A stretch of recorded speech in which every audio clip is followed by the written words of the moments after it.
Well, good afternoon, watchers and listeners of B-Zone.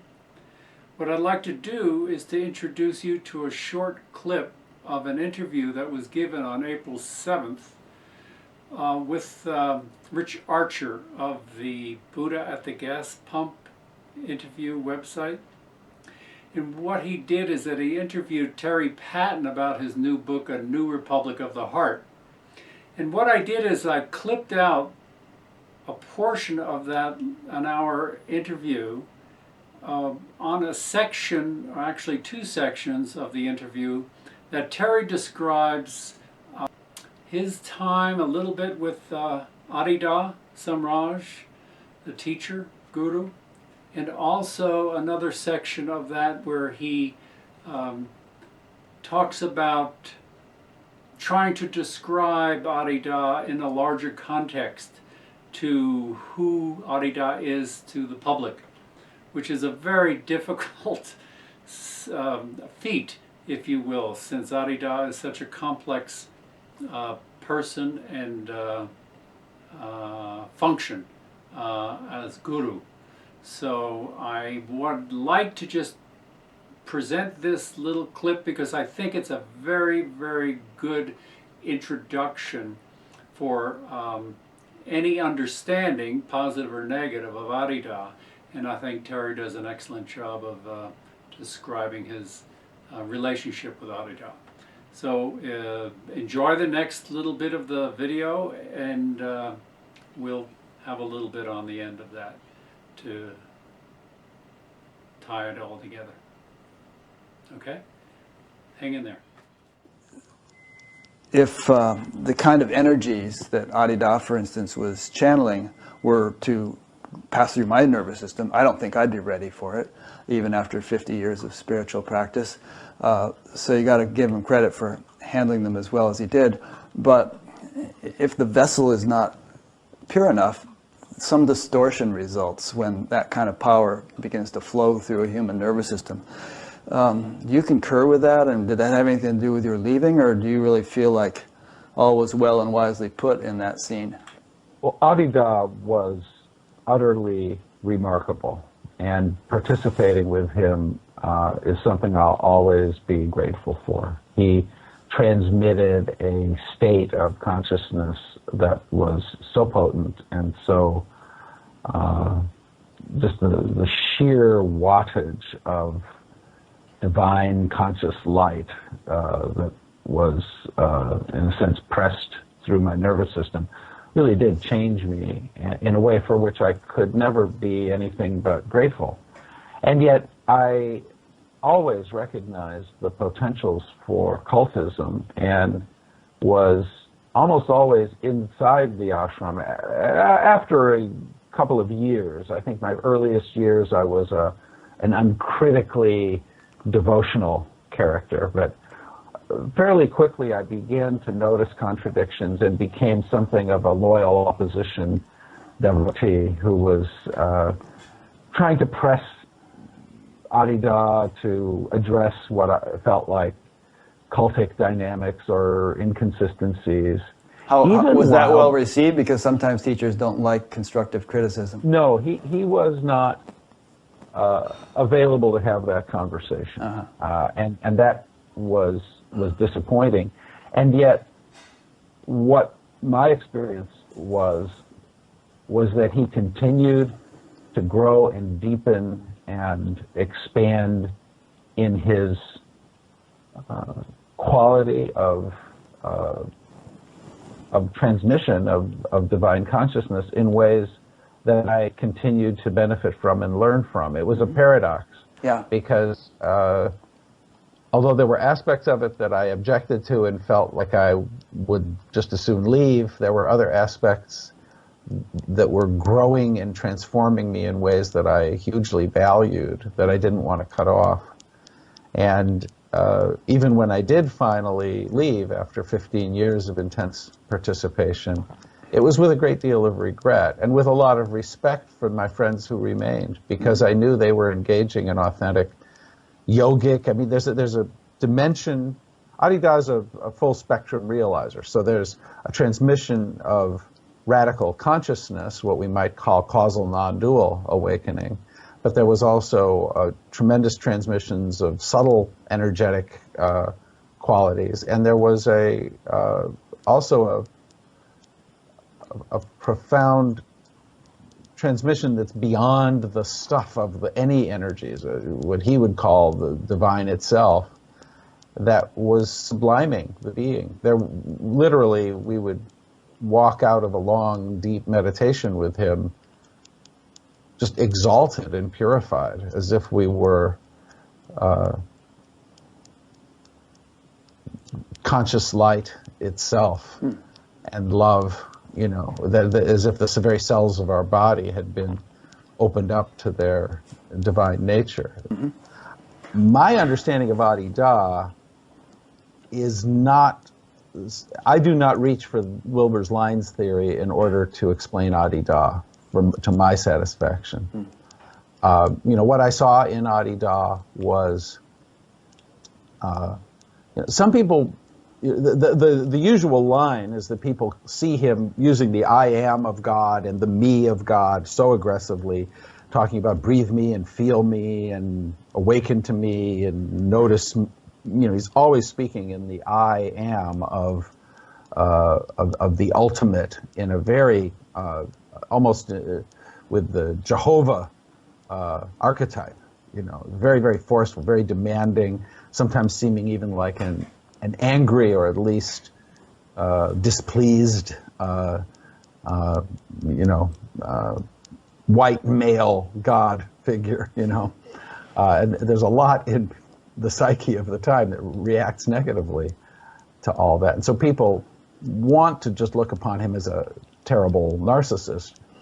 It's understandable, and it's a way of integrating a certain level of understanding, but people don't generally fully realize that his Dharma is among the most, you know, Ken Wilber has called it his favorite spiritual writing of any era and any tradition ever, and has said nobody who's a serious student of spirituality, religion, sociology, and several other fields can afford not to be a student of Adida. The quality of his writings is better compared to a school, you know, like Soto Zen or, you know, Gelugpa Tibetan Buddhism, you know, than a single individual. It's an enormous richness. And he was always more profound in silence than in words. And his art speaks to it. He's an enormously significant being. And I'd recommend for the most serious, people who are most serious about radical awakening, there's a potency in what can be gained from exposing yourself to Adida that is really not available anywhere. And I remain, you know, primarily grateful and positive, but I have only been able to arrive at this looseness and this freedom after having hated his guts and felt that he ruined my life, and doing work, you know, somatic psychotherapeutic work where I'm screaming in pain and hating his guts and feeling like I had to kill him in order to regain my pure connection to everything that he had given me, feeling, you know, so I've gone through so many different perspectives on this, and I know that others need to do that too. And so the discussion of an analysis that puts it all into a certain picture that we can then be comfortable with feels to me like a cop-out. The encounter, at least with, you know, I don't know what it was like to be up close with Maharishi. I don't know what it was like to be up close with Osho. I know what it was like to be up close with Adida. And he made claims that were the most ridiculously grand. You know, no one had ever been enlightened as Adida. You know, this is part of his trouble, of course, these high claims.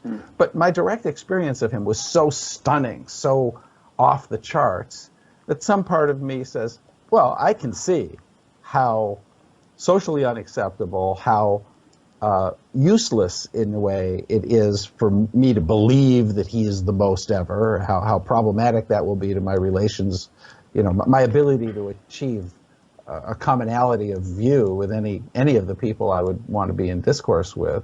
So I get why it has to be rejected or at least looked at as preposterous. And another part of my direct experience is, wow, that was so mind-blowing. I don't think has anything like that ever existed on the face of the earth.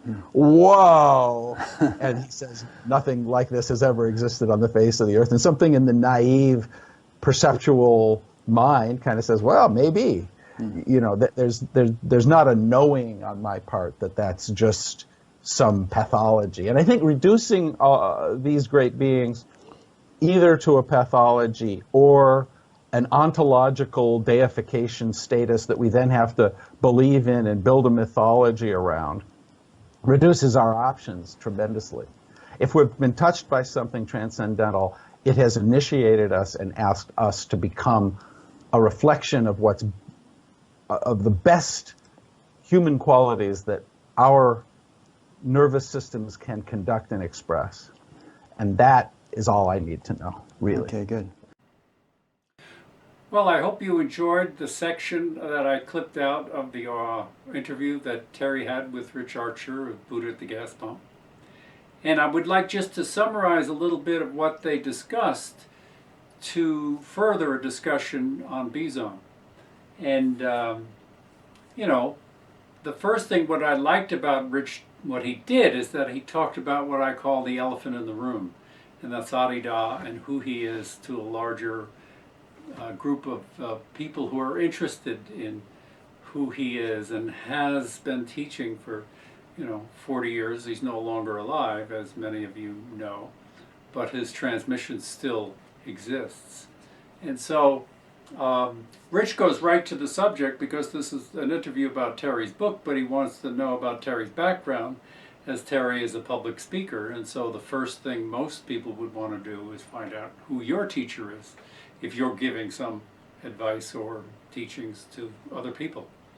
And so that's what I appreciated much about Rich. He didn't try to go around the corner and point different aspects to Terry. He went right to it and says, what is your relationship? Because he also acknowledged that Adida was a great transmitter, and he said after 25 years of being in a spiritual discipline that he would have difficulty conducting the amount of power, at least what he assumes that Adida did transmit, which he in fact did.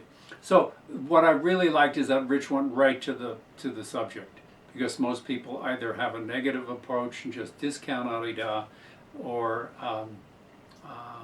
just blindly follow the word of Adida in the group. So and also Terry brought out a lot about levels of understanding. So what that was addressing was whatever your understanding, levels of understanding, is that if you're a Christopher Lane and an author and somebody who's a spokesperson and a professor in California, you're going to speak about what your understanding of Adida was in the 70s, and then get lost in the guru debacles of the 70s and the 80s and try to attach and just discount the whole function of the guru function, which a lot of people today do because they just feel it's an archaic function in this today's world of technology and science and everything that we know today and things of that sort, which is completely missing the point. But it's a level of understanding, so you've been touched and you understand, but yet you won't swallow, if you will, the whole apple. Or even investigate it any further than thinking it's just one big cult, which in many cases it is. And that's where the discrimination comes in, and Terry talks a lot about that. Another point that is brought up by Terry and is really important is the transmission that Adida is. And so that is a very important aspect of the interview, and I hope you really got a sense of that. So thank you for listening and watching, and I hope this was instructive for you.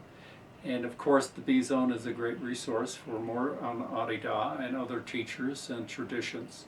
So thanks for watching, and I hope you enjoyed it, and I look forward to staying in touch. Take care.